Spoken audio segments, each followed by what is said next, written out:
కురుకు ప్రాయము, అబ్బాయిది ఉడుకు ప్రాయము. వాడు తాత, ఇది పొడుసు పిల్ల. ఇప్పుడు పరిస్థితి ఏం తెలుసా? ఇద్దరు ఉడుకు ప్రాయమే.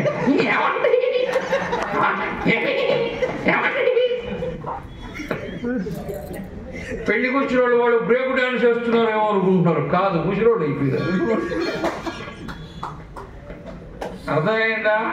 ఆ పెళ్లి కూతురికి బొగ్గ చుట్టబడి ఉంటే ఏం బాగుంది అన్నాడు. బొగ్గ చుట్ట కాదు, 3 పళ్ళు వీకేసారు. ఎప్పుడు జరగాల్సింది అప్పుడు జరగాలి. అప్పుడు జరగకుండా ఎప్పుడో జరిగితే వాళ్ళు కలిసెట్టు ఉంటారు. అవునా? మీకు ఇదేదానికి జోకులాగా ఉంది, చెప్పకపోతే ఎందరని చెప్తున్నా కానీ ఇదేమంత చిన్న మాట కాదు. సమాజాన్ని అస్తవ్యస్తం చేసింది. 50 ఏళ్ల కిందట పెళ్లిళ్ళలో మేళం పెడితే మేళం ఈ ఆడవాళ్ళ చేత నాట్యాలు ఆడించడం ఏంటండి అన్నారు. కానీ కోర్టుకు పోయి ఆడవాళ్ళ హక్కులు కాపాడాలా, ఆడవాళ్ళ ఆత్మగౌరవం కాపాడాలా, నాట్యాలు చేయకూడదని స్టే తీసుకొచ్చారు. మేళం అయిపోయింది. 50 ఏళ్ళు కాలచక్రం గిర్రం తిరిగింది. ఇప్పుడు పెళ్లిలో ఎవరికి డబ్బులు ఇవ్వాల్సిన అవసరం లేదు. ఏకంగా పెళ్లి కూతురు డ్యాన్స్ చేసుకుంటూ బుల్లెట్ బండికి వస్తా, పల్సర్ బండికి వస్తా, మహేంద్ర 270 ట్యాక్ముడికి పో. ఇప్పుడైతే అమరావతిలో బుల్డోజర్ బాగా అవసరం ఉంది, తీసుకుని పాపం ఇట్లాంటి కుర్చీ వస్తుంది. ఇది పెళ్లి కూతురు కూర్చునేదో పెళ్లి కూతురు పెళ్లి కొడుతుంది ఇది. అందుకే దీని మీద కొట్టేసి కూర్చునేది. ఇప్పుడు పెళ్లి కూతురు పెళ్లి కొడుకు కూర్చున్న దీంట్లో నేను కూర్చుంటే వాడి బుద్ధి నాకు రావచ్చు, నా బుద్ధి వాడికి రావచ్చు. 2 ప్రమాదమే. నా బుద్ధి వాడికి వస్తే ఇంక రెండోది నేను చెప్పను. అయినా మీరు బాగా అర్థం చేసుకోగలరు. మొదలే బలికీపురం. అర్థమైందా? ఈ పెళ్లి కొడుకు కుర్చీలో కూర్చొని ఉంటాడు. ఆ పిల్ల కళ్యాణ మండపంలో డ్యాన్స్ చేసుకొస్తుంటుంది. వీడు దిగులుగా కూర్చొని ఉంటాడు, డ్యాన్స్ చేస్తారు. ఆ పిల్లకి ఇది ఆఖరి దినం, రేపటి నుంచి నాకు మొదటి దినం. ఇంక జీవితాంతం నా చేత ఆడిస్తుంది. ఈ రోజు ఒక్కరోజు డ్యాన్స్ చేస్తుంది, ఇక రేపటి నుంచి నా చేత కూర్చో ఉంటుంది. అవునా? అవునా కాదా? వాళ్ళకున్నంత తరహు మీకెక్కడదే.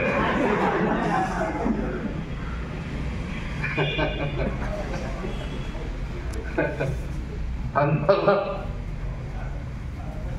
మొగుడు పిల్లలు అనకూడదు, భార్యాభర్తలు అనకూడదు, దంపతులు అనాలి. దంపతులు అనేటువంటి పదబంధము ఇంకొక భాషలో లేదు. ఇంగ్లీష్లో కపుల్ అంటారు. కపుల్ అంటే జంట, అంటే జంట పక్షులు అంటారు అన్నమాట. జంటని ఎవరినంటారు? పక్షులు అంటారు. ఆ పక్షులు 2 కొమ్మ మీద కూర్చో ఉంటాయి, 2 మాట్లాడుకుంటూ ఉంటాయి. వాటికి కూడా భాష ఉంటుంది. ఇంకొక సంగతి తెలుసా? మనం చెప్పేది ప్రతి జీవరాశికి అర్థమవుతుంది. చెట్టుకు అర్థమవుతుంది, పుట్టకు అర్థమవుతుంది, పక్షికి అర్థమవుతుంది, జంతువుకి అర్థమవుతుంది. అన్ని ప్రాణులకు మనుషులు చెప్పే భాష అర్థమవుతుంది. ఇంకా వాటికి తెలుగు వస్తుంది, ఇంగ్లీష్ వస్తుంది, తమిళం వస్తుంది, మరాఠీ వస్తుంది, అన్నీ వస్తాయి. ఎంత విచిత్రమో తెలుసా? జంతువులు పక్షులు మనతో మాట్లాడితే మనకి ఎప్పటికీ ఏమీ అర్థం కాదు. మనతో మాట్లాడతాయి. కుక్క తన బిడ్డ ఆపదలో ఉందని ఎక్కడో పడిపోయి ఉంటే అది వచ్చి అరిచి అరిచి అరిచి మనిషిని తీసుకుని పోయి తన బిడ్డను కాపాడుతుంది. పక్షులు కానీ జంతువులు కానీ వాటి సంతతిని ప్రాణం ఇచ్చి నిలబెట్టుకుంటాయి. అవునా? ఈ ప్రపంచంలో ఎక్కడ అనాథ పంది పిల్ల ఇప్పటి వరకు లేదు, అనాథ ఆవు దూడ లేదు, అనాథ కోతి పిల్ల లేదు. ఉందా? ఉందా? కనిపారేసింది అంటూ దొరికితే అది మనిషి పిల్లే అయి ఉంటుంది. మనిషి కంటే పరమ దౌర్భాగ్యకరమైన జన్మ ఇంకొకటి లేదా అన్నట్టు ప్రవర్తించేది మనమే.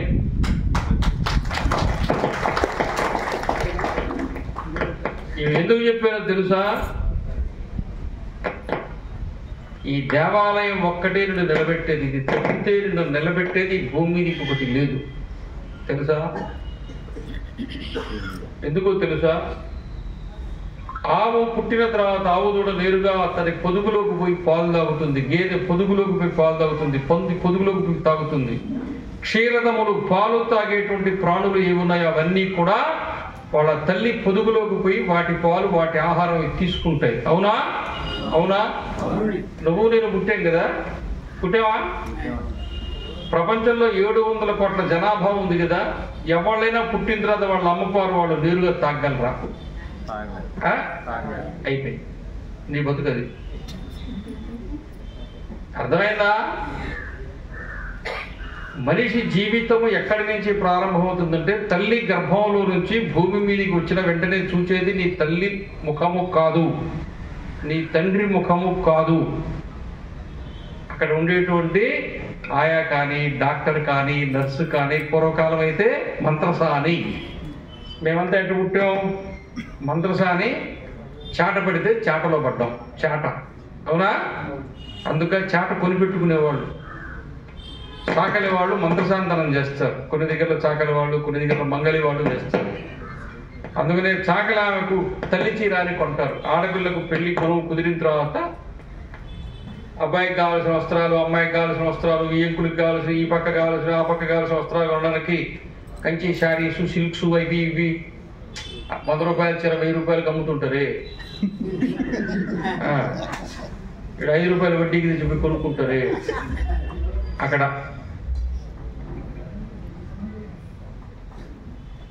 అమ్మాయి తల్లికి కొనరు, అబ్బాయి తల్లికి కొనరు, కానీ తల్లి చీర కొంటారు. ఈ తల్లి చీర ఎవరికో తెలుసా? అమ్మాయి అమ్మకు కాదు, అబ్బాయి అమ్మకు కాదు. ఈ అమ్మాయి పెళ్లి చేసుకుని అత్తగారింటికి పోయి కొంతకాలం తర్వాత ఆమె నెలలు గర్భిణిగా ఉన్నప్పుడు పుట్టింటికి వస్తే ఆమెకు ప్రసవం అప్పుడు తల్లికి బిడ్డకు ఇద్దరికి మరలా మరో జన్మను ఇచ్చేటువంటి మారు తల్లిగా ఉండేటువంటి మంత్రసానితనం చేసేటువంటి చాకలి ఆమెకు తల్లి చీర మొదట కొని పక్కన పెట్టి తర్వాత మిగతా వాళ్ళకి వస్త్రాలు కొంటారు. ఇది హిందుత్వం అంటే. తెలుసా? తెలుసా? తెలీదా? ఎందుకు తెలియదంటే మీరు ఆచరించట్లేదుగా. మీరు ఎందుకు ఆచరించట్లేదంటే మీ ఇంట్లో వాషింగ్ మిషన్ ఉంది కాబట్టి. వాషింగ్ మిషన్ చీర కట్టుకోదు కాబట్టి. చాకలి వాళ్ళు లేరు కదా, మంత్రసాలు లేరు కదా, బొడ్డు కోసింది వాళ్ళు కదా. అట్ట కదా పుట్టాం మనం, అవునా? సమాజంలో ఉండే ప్రతి సామాజిక వర్గాన్ని, ప్రతి కులాన్ని సేవించుకోవడము, గౌరవించుకోవడము, మాన్యతనివ్వడము, నెత్తి మీద పెట్టుకోవడము హిందూ ధర్మములో మనకు నేర్పించిన సంస్కారం. అర్థమైందా? అందుకనే చాకలి వాళ్ళే దేవుడి ఊరేగింపు పోతూ ఉంటే కాగడా పట్టుకుని కాగడాకి ఆమదం పోస్తారు, అవునా?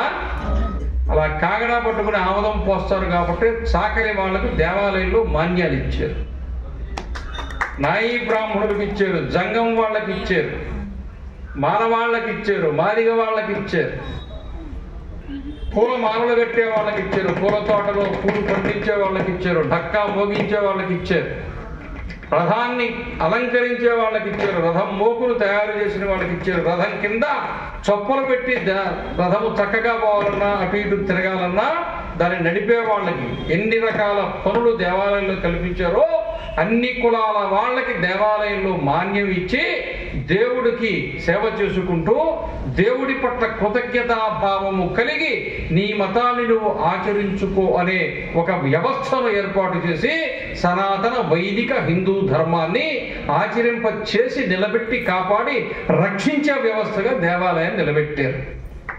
దేవాలయం అంటే అది. కాకతీయుల కాలం నాడు, కృష్ణదేవరాయల కాలం నాడు కాకతీయుల కాలం పథకం, కృష్ణదేవరాయల అన్నం పథకం పెట్ల, వాళ్ళ ఫోటోలు కూడా వేసుకోలేరు. అద్భుతమైన దేవాలయాలు నిర్మాణం చేశారు. ఎక్కడైనా కాకతీయుల పేరుందా? కృష్ణదేవరాయల పేరుందా? పల్లవుల పేరుందా? చోడుల పేరుందా? చోడుల పేరుందా? జమీందారుల పేరుందా? దేవాలయాలు కట్టించారు, 1000 ఎకరాల భూములు మాన్యం ఇచ్చారు. ఈ రోజుటికి సింహాద్రి అప్పన్నకి ఎంత భూమి ఉందో తెలుసా? 11,000 ఎకరాల భూమి ఉంది. రేపు మీరు వచ్చే కేసరపల్లి పక్కన నూజివీడు దగ్గర ఉండే గొల్లపల్లిలో రఘునాథ స్వామి వారి దేవాలయానికి 6,000 ఎకరాల భూమి మాన్యం ఉంది. కానీ పొజిషన్లో 90 ఎకరాలు ఉంది. మిగతా అంతా ఆక్రమించుకొని అల్లుళ్ళకు కట్నం కింద కూడా ఇచ్చి వనవాసంలో ఉండే రాముడు వారికి ఎందుకులండి మేము తీసుకుంటామని చెప్పి తీసుకున్నారు. అర్థమైందా? కాబట్టి దేవాలయ వ్యవస్థ ద్వారా, దేవాలయం ద్వారా హిందూ మతమును కాపాడారు. కృష్ణదేవరాయలు ఏం చేశాడు?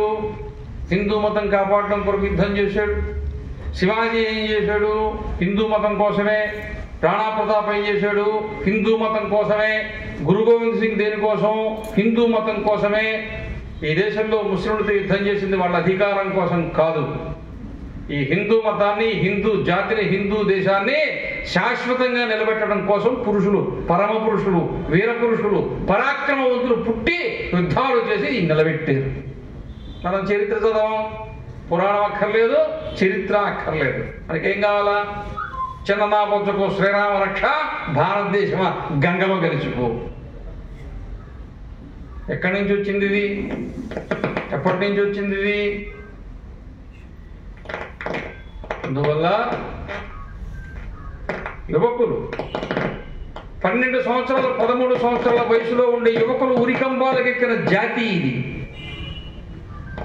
చంద్రశేఖర్ ఆజాద్ మొట్టమొదటి ఆయన జైలుకు పోయినప్పుడు ఆయన వయసు 12 సంవత్సరాలు. పేరు చంద్రశేఖరే. జడ్జి అడిగారు, నీ పేరేందని? నా పేరు ఆజాద్ అన్నాడు. పోలీసులు అతన్ని పేవు బెత్తాలతో కొడితే బాగా బొద్దుగా ఎర్రగా ఉండే ఆ కుర్రాడు చర్మం చిక్కిపోయి చర్మం లోపల ఉండే మాంసము ముక్కలు ముక్కలుగా కింద పడింది. కాశీలో ఆయన చదువుకుంటున్నటువంటి పాఠశాల పక్కన వందే మాతరం అంటూ కాశీ ఘాట్లలో పరిగెడుతూ ఉంటే ఇంగ్లీషు పోలీసులు పట్టుకుపోయి పోలీసులు రాత్రిపూట చలిలో బట్టలిప్పి నిలబెట్టి పేవు బెత్తాలతో కొడితే ఒళ్ళు చిక్కిపోయి మాంసం ముక్కలు పడితే వాడు 2వ రోజున కోర్టులో తీసుకుపోయి నిలబెడితే నా పేరు ఆజాద్ అని చెప్పాడు. 12 ఏళ్ల కుర్రోడికి దేశభక్తి ఉంది. 10-12 ఏళ్ల వయసులో దేశభక్తి ఎందుకు వచ్చిందంటే 12 ఏళ్ళు 15 ఏళ్ల వయసులోనే విశ్వామిత్రుడు పిలిస్తే రామలక్ష్మణుడు వెళ్ళి యజ్ఞాన్ని కాపాడినటువంటి ఆదర్శం ఎదురుగ్గా ఉంది కాబట్టి. నిన్న మొన్న పెళ్లి చేసుకుని కాళ్ళ పారాన్ని ఆరకముందే పద్మవ్యూహంలోకి దూరి మొత్తం శత్రువులందరినీ గడగడలాడించిన అభిమన్యుడి జీవితము ఎదురుగ్గా ఆదర్శంగా ఉంది కాబట్టి ఈ దేశం కోసం లక్షల మంది యువతి యువకులు ప్రాణాన్ని, సర్వస్వాన్ని త్యాగం చేశారు. ఒక భగత్ సింగ్, ఒక సుఖదేవ్, ఒక రాజ్గురు, ఒక ఖుదీరామ్ బోస్, అటువంటి వాడు ఉరికంబ వెక్కిన, జైలుకు పోయిన వాళ్ళ చేతిలో పట్టుకున్న పుస్తకము భగవద్గీత. 75 సంవత్సరాలకు పూర్వం ఈ దేశంలో ప్రతి యువతి యువకుల చేతిలో ఉన్నది భగవద్గీత. ఈరోజు చేతిలో ఏం పెట్టారు? ఏం చేస్తున్నారు? ఏం చూస్తున్నారు? ఏం ఆలోచిస్తున్నారు? ఏం బతుకుతున్నారు? 2 రోజులకు ఒకసారి పెరుపాలనిపించే ఎందుకు కనపడుతుంది మనకి? మునిగిపోవడం, కొట్టుకుపోవడం, మునిగిపోవడం, కొట్టుకుపోవడం, మునిగిపోవడం, కొట్టుకుపోవడం, జంటలు జంటలు, జంటలు జంటలు. ఈ పెంట ఎక్కడి నుంచి వచ్చింది? అవునా కాదా? ఆలోచించాలా వద్దా? ఆలోచించాలా వద్దా? అవునా కాదా? జైలు వచ్చాడు, అడిగాడు, ఏమబ్బాయి తెల్లవారితే రేపు